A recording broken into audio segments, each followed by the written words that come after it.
Le 30 août dernier, Samy Damergy, maire de Mantes-la-Ville, est menacé de mort par un tag devant son hôtel de ville. Début juillet, son confrère de Mantes-la-Jolie, Raphaël Cognier, faisait face à la même situation, créant un sentiment d'insécurité grandissant chez les élus yvelinois.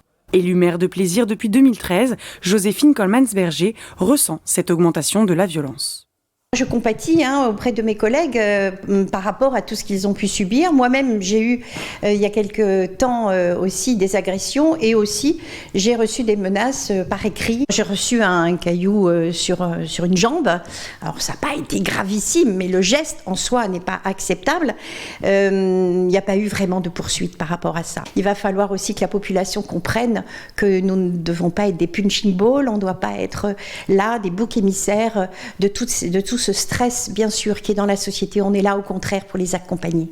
Du côté de Lévis-Saint-Non, la première édile, Anne Grignon, le reconnaît. Elle n'a jamais eu à subir cette violence, mais souhaite tout de même plus de sanctions.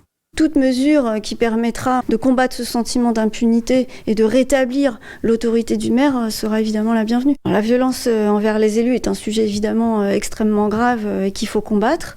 On a eu quelques exemples cet été de maires qui avaient été frappés, insultés, etc.